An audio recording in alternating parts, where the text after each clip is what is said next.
What's up, y'all? It's your boy TC, and on today's adventure, we're jumping into the world of Esther as we play some Sonic in the Moon Facility, which is really heartbreaking. I'm so sad I didn't complete this fan game. Because you could definitely tell it's going to be better than Sonic and the Fallen Star. Probably the best Sonic fan game made, to be honest with you, and it didn't finish it. But anywho, I'm playing with Amy today. She's secretly one of my favorite characters, especially in this game. Anywho, definitely make sure you hit the like button, subscribe button, notification bell, so that way you never miss a video when it drops. With that being said, guys, let our adventure begin. The Book of Esther. Esther chapter 1. This is what happened during the time of Xerxes. Xerxes, who ruled over 127 provinces, stretching from India to Kush. At that time, King Xerxes reigned from his royal throne in the citadel of Susa. And in the 3rd year of his reign, he gave a banquet for all his nobles and officials. The military leaders of Persia and Media, the princes and the nobles of the provinces were present.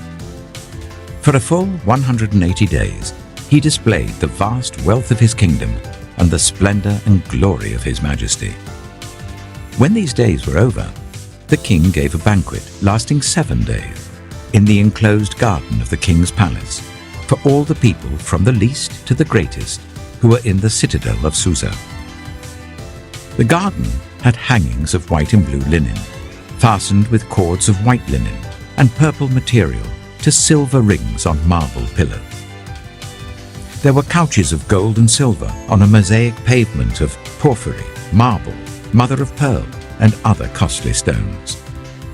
Wine was served in goblets of gold, each one different from the other, and the royal wine was abundant, in keeping with the king's liberality. By the king's command, each guest was allowed to drink without restriction, for the king instructed all the wine stewards to serve each man what he wished. Queen Vashti also gave a banquet for the women in the royal palace of King Xerxes. On the 7th day, when King Xerxes was in high spirits from wine, he commanded the 7 eunuchs who served him, Mehuman, Bitha, Habona, Bigtha, Ebagtha, Zitha, and Karkas, to bring before him Queen Vashti, wearing her royal crown, in order to display her beauty to the people and nobles, for she was lovely to look at. But when the attendants delivered the king's command, Queen Vashti refused to come. Then the king became furious and burned with anger. Since it was customary for the king to consult experts in matters of law and justice, he spoke with the wise men who understood the times and were closest to the king: Karshina, Shetha, Admatha, Tarshish, Meres, Marsina, and Memucan, the 7 nobles of Persia and Media, who had special access to the king and were highest in the kingdom. According to law, what must be done to Queen Vashti? He asked. She has not obeyed the command of King Xerxes that the eunuchs have taken to her. Then Memucan replied in the presence of the king and the nobles, Queen Vashti has done wrong, not only against the king but also against all the nobles and the peoples of all the provinces of King Xerxes. For the queen's conduct will become known to all women, and so they will despise their husbands and say, King Xerxes commanded Queen Vashti to be brought before him, but she would not come. This very day the Persian and Median women of nobility who have heard about the queen's conduct will respond to all the king's nobles in the same way. There will be no end of disrespect and discord. Therefore, if it pleases the king, let him issue a royal decree, and let it be written in the laws of Persia and Media, which cannot be repealed, that Vashti is never again to enter the presence of King Xerxes. Also, let the king give her royal position to someone else who is better than she.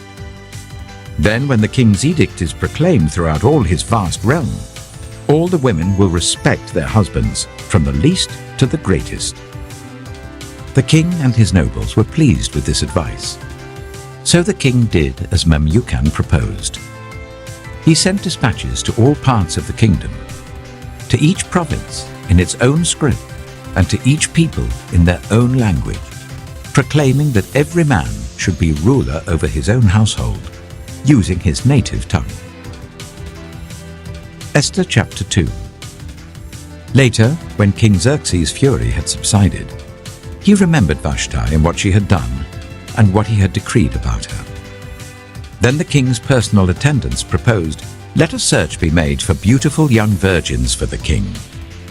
Let the king appoint commissioners in every province of his realm to bring all these beautiful young women into the harem at the citadel of Susa.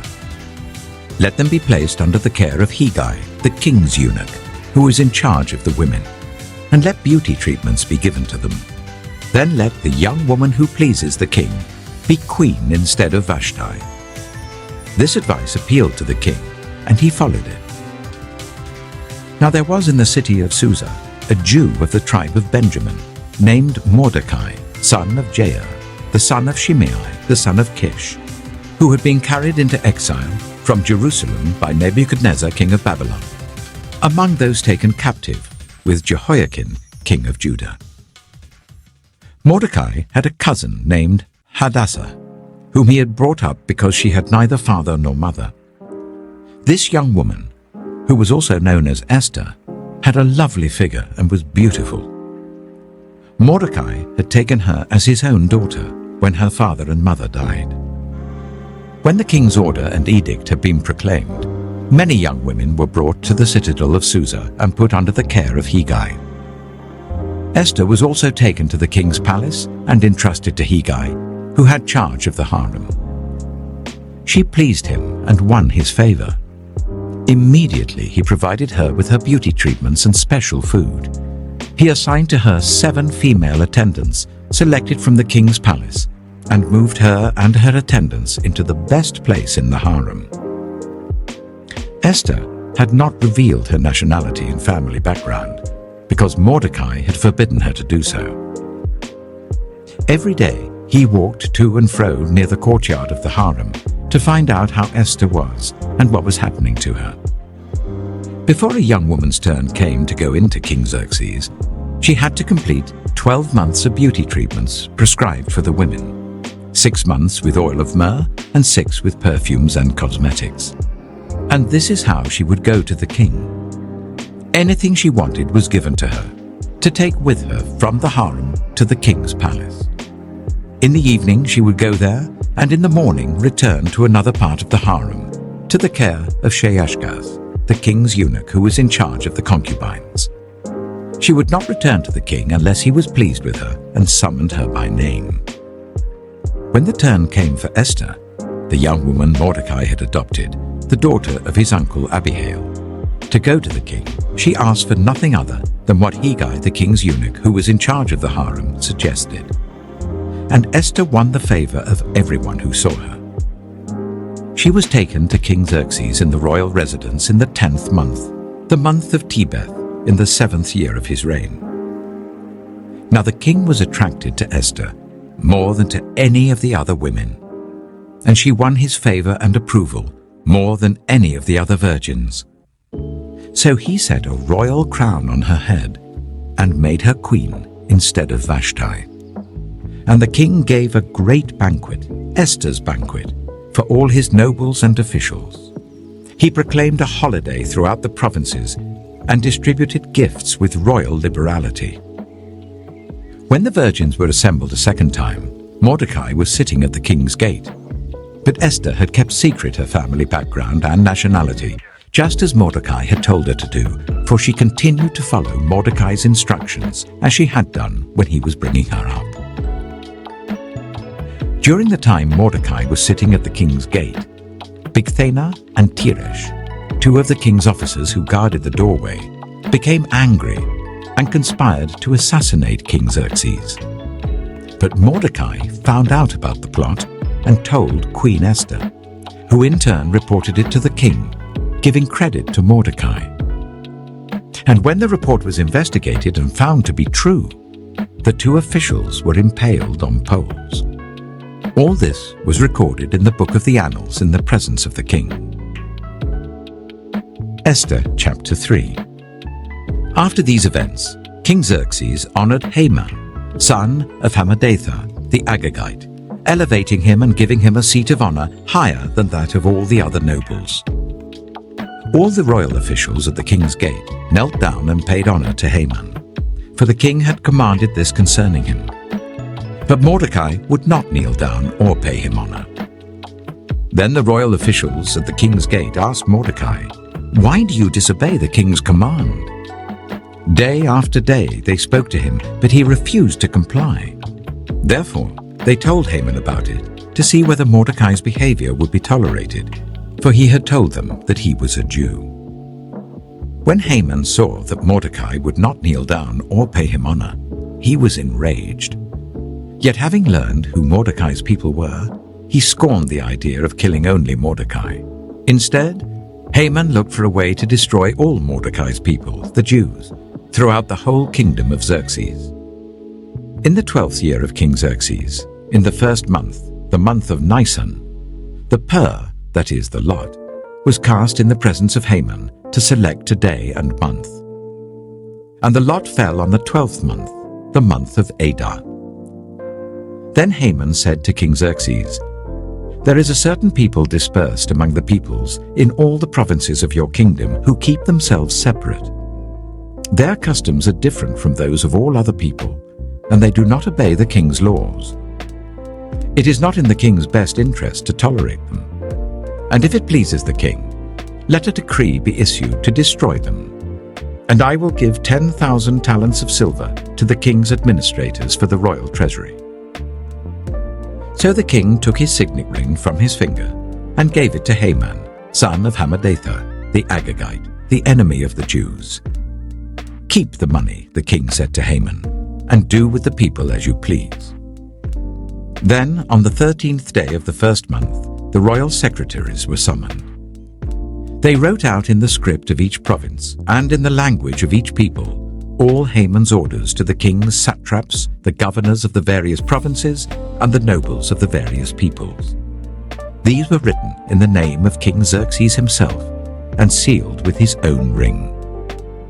Dispatches were sent by couriers to all the king's provinces with the order to destroy, kill, and annihilate all the Jews, young and old, women and children, on a single day, the 13th day of the 12th month, the month of Adar, and to plunder their goods. A copy of the text of the edict was to be issued as law in every province and made known to the people of every nationality so that they would be ready for that day. The couriers went out, spurred on by the king's command, and the edict was issued in the citadel of Susa. The king and Haman sat down to drink, but the city of Susa was bewildered. Esther chapter 4. When Mordecai learned of all that had been done, he tore his clothes, put on sackcloth and ashes, and went out into the city, wailing loudly and bitterly. But he went only as far as the king's gate, because no one clothed in sackcloth was allowed to enter it. In every province to which the edict and order of the king came, there was great mourning among the Jews, with fasting, weeping, and wailing. Many lay in sackcloth and ashes. When Esther's eunuchs and female attendants came and told her about Mordecai, she was in great distress. She sent clothes for him to put on instead of his sackcloth, but he would not accept them. Then Esther summoned Hathach, one of the king's eunuchs assigned to attend her, and ordered him to find out what was troubling Mordecai and why. So Hathach went out to Mordecai in the open square of the city in front of the king's gate. Mordecai told him everything that had happened to him, including the exact amount of money Haman had promised to pay into the royal treasury for the destruction of the Jews. He also gave him a copy of the text of the edict for their annihilation, which had been published in Susa, to show to Esther and explain it to her. And he told him to instruct her to go into the king's presence to beg for mercy and plead with him for her people. Hathach went back and reported to Esther what Mordecai had said. Then she instructed him to say to Mordecai, "All the king's officials and the people of the royal provinces know that for any man or woman who approaches the king in the inner court without being summoned, the king has but one law, that they be put to death, unless the king extends the gold scepter to them and spares their lives. But 30 days have passed since I was called to go to the king." When Esther's words were reported to Mordecai. He sent back this answer: "Do not think because you are in the king's house, you alone of all the Jews will escape. For if you remain silent at this time, relief and deliverance for the Jews will arise from another place, but you and your father's family will perish. And who knows but that you have come to your royal position for such a time as this?" Then Esther sent this reply to Mordecai: "Go, gather together all the Jews who are in Susa and fast for me. Do not eat or drink for 3 days, night or day. I and my attendants will fast as you do. When this is done, I will go to the king, even though it is against the law. And if I perish, I perish." So Mordecai went away and carried out all of Esther's instructions. Esther chapter 5. On the 3rd day, Esther put on her royal robes and stood in the inner court of the palace in front of the king's hall. The king was sitting on his royal throne in the hall facing the entrance. When he saw Queen Esther standing in the court, he was pleased with her and held out to her the gold scepter that was in his hand. So Esther approached and touched the tip of the scepter. Then the king asked, "What is it, Queen Esther? What is your request? Even up to half the kingdom it will be given you." "If it pleases the king," replied Esther, "let the king, together with Haman, come today to a banquet I have prepared for him." "Bring Haman at once," the king said, "so that we may do what Esther asks." So the king and Haman went to the banquet Esther had prepared. As they were drinking wine, the king again asked Esther, "Now what is your petition? It will be given you. And what is your request? Even up to half the kingdom it will be granted."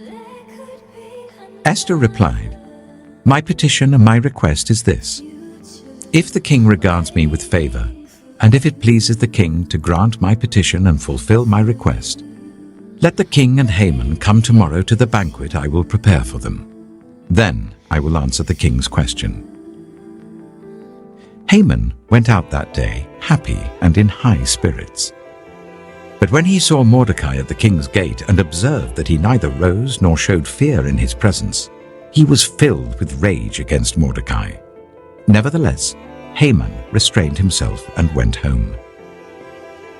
Calling together his friends and Zeresh his wife, Haman boasted to them about his vast wealth, his many sons, and all the ways the king had honored him, and how he had elevated him above the other nobles and officials. "And that's not all," Haman added. "I'm the only person Queen Esther invited to accompany the king to the banquet she gave.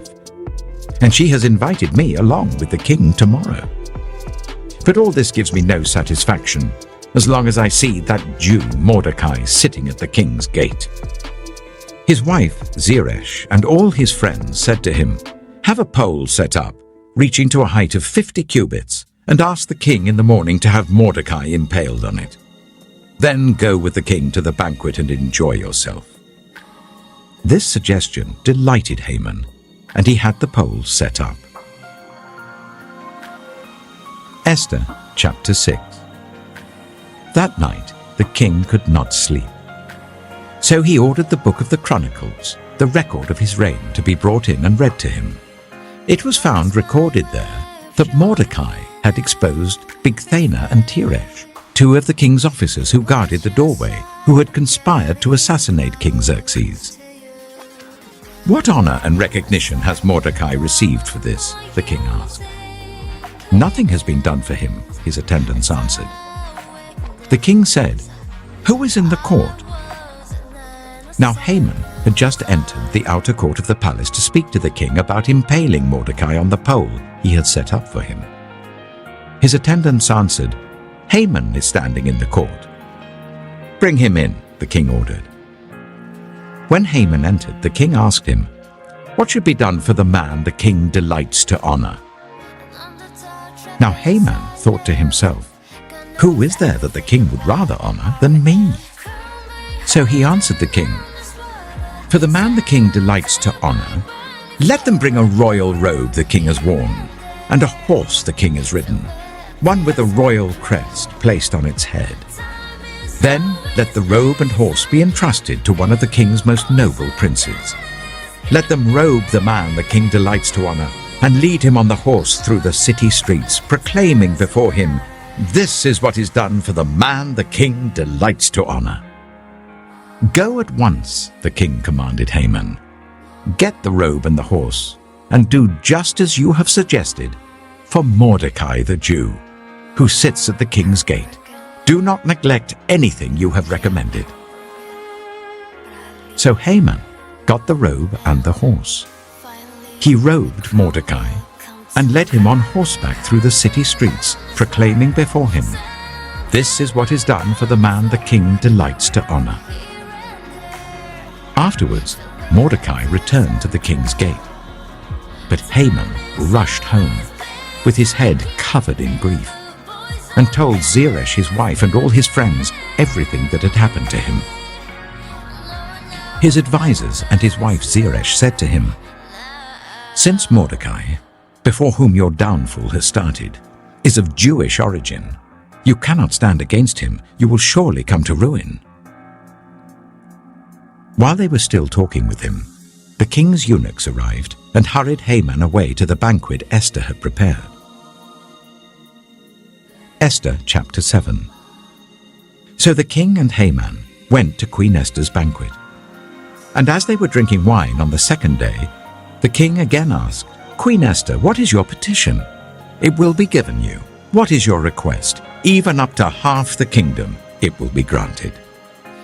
Then Queen Esther answered, "If I have found favor with you, your majesty, and if it pleases you, grant me my life. This is my petition. And spare my people. This is my request. For I and my people have been sold to be destroyed, killed, and annihilated. If we had merely been sold as male and female slaves, I would have kept quiet, because no such distress would justify disturbing the king." King Xerxes asked Queen Esther, "Who is he? Where is he, the man who has dared to do such a thing?" Esther said, "An adversary and enemy, this vile Haman." Then Haman was terrified before the king and queen. The king got up in a rage, left his wine, and went out into the palace garden.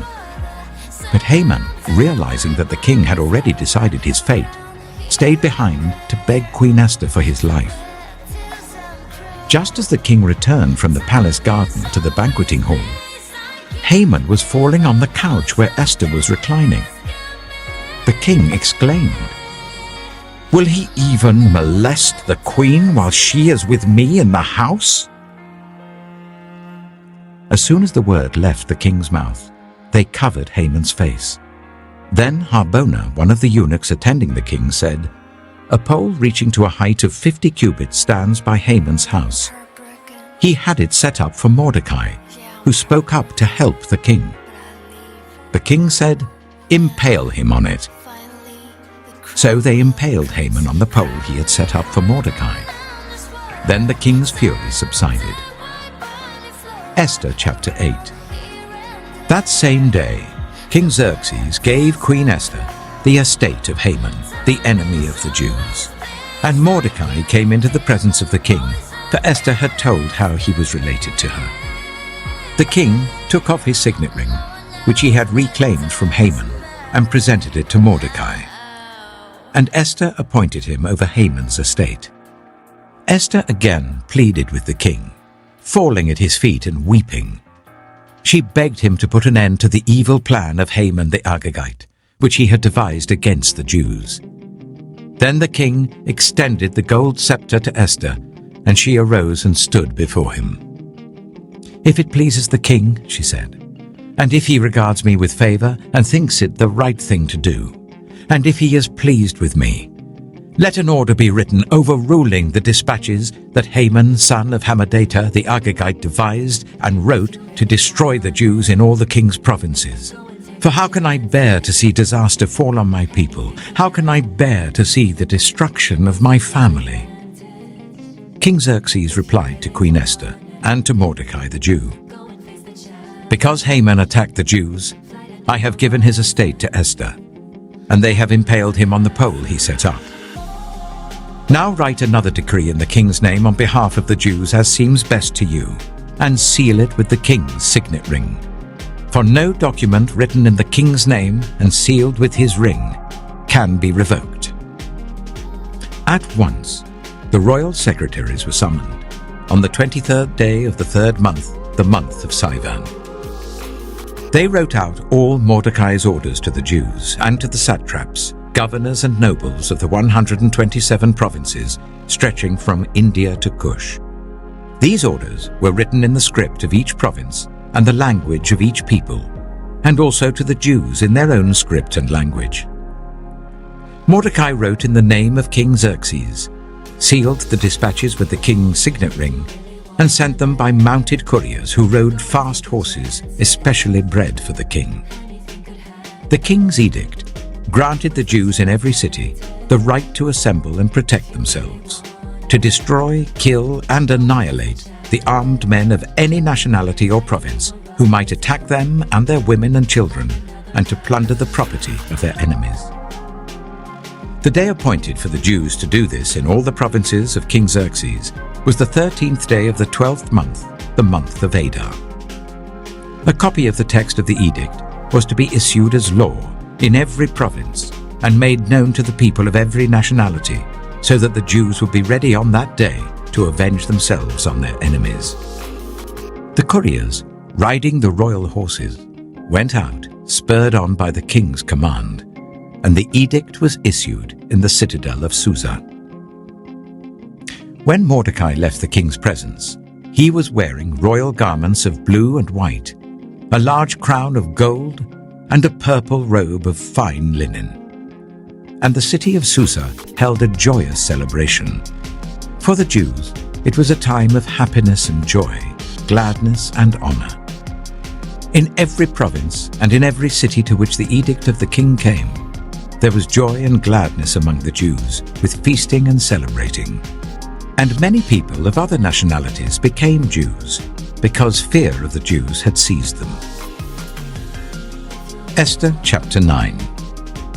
On the 13th day of the 12th month, the month of Adar, the edict commanded by the king was to be carried out. On this day the enemies of the Jews had hoped to overpower them, but now the tables were turned, and the Jews got the upper hand over those who hated them.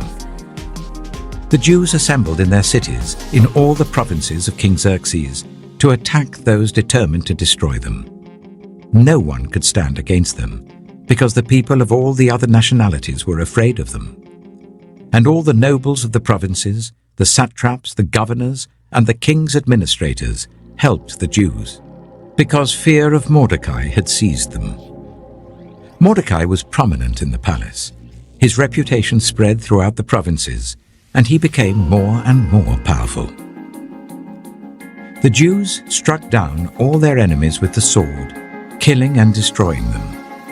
And they did what they pleased to those who hated them. In the citadel of Susa, the Jews killed and destroyed 500 men. They also killed Parshandata, Dalphon, Aspata, Poreta, Adaliah, Aridata, Parmashta, Arisai, Aridai, and Vaisata, the 10 sons of Haman, son of Hammedatha, the enemy of the Jews. But they did not lay their hands on the plunder. The number of those killed in the citadel of Susa was reported to the king that same day. The king said to Queen Esther, "The Jews have killed and destroyed 500 men and the 10 sons of Haman in the citadel of Susa. What have they done in the rest of the king's provinces? Now, what is your petition? It will be given you. What is your request? It will also be granted." "If it pleases the king," Esther answered, "give the Jews in Susa permission to carry out this day's edict tomorrow also. And let Haman's 10 sons be impaled on poles." So the king commanded that this be done. An edict was issued in Susa, and they impaled the 10 sons of Haman. The Jews in Susa came together on the 14th day of the month of Adar, and they put to death in Susa 300 men, but they did not lay their hands on the plunder. Meanwhile, The remainder of the Jews who were in the king's provinces also assembled to protect themselves and get relief from their enemies. They killed 75,000 of them, but did not lay their hands on the plunder. This happened on the 13th day of the month of Adar, and on the 14th day they rested and made it a day of feasting and joy. The Jews in Susa, however, had assembled on the 13th and 14th, and then on the 15th they rested and made it a day of feasting and joy.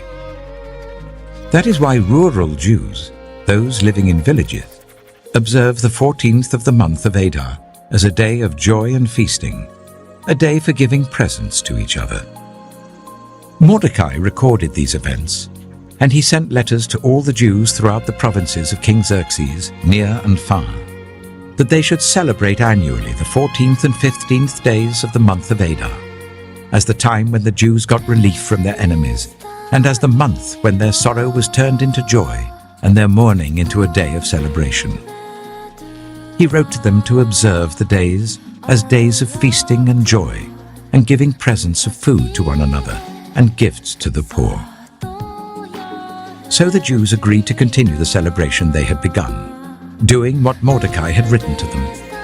For Haman, son of Hammedatha the Agagite, the enemy of all the Jews, had plotted against the Jews to destroy them, and had cast the pur, that is, the lot, for their ruin and destruction.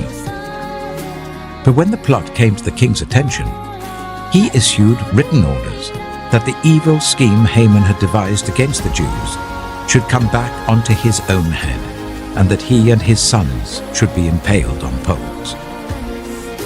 Therefore, these days were called Purim, from the word pur. Because of everything written in this letter, and because of what they had seen and what had happened to them, the Jews took it on themselves to establish the custom that they and their descendants, and all who join them, should, without fail, observe these 2 days every year, in the way prescribed and at the time appointed. These days should be remembered and observed in every generation by every family, and in every province and in every city. And these days of Purim should never fail to be celebrated by the Jews, nor should the memory of these days die out among their descendants. So Queen Esther, daughter of Abihail, along with Mordecai the Jew, wrote with full authority to confirm this second letter concerning Purim. And Mordecai sent letters to all the Jews in the 127 provinces of Xerxes' kingdom, words of goodwill and assurance, to establish these days of Purim at their designated times, as Mordecai the Jew and Queen Esther had decreed for them, and as they had established for themselves and their descendants in regard to their times of fasting and lamentation. Esther's decree confirmed these regulations about Purim, and it was written down in the records. Esther chapter 10. King Xerxes imposed tribute throughout the empire to its distant shores. And all his acts of power and might, together with a full account of the greatness of Mordecai, whom the king had promoted, are they not written in the book of the annals of the kings of Media and Persia? Mordecai the Jew was second in rank to King Xerxes, preeminent among the Jews, and held in high esteem by his many fellow Jews, because he worked for the good of his people and spoke up for the welfare of all the Jews.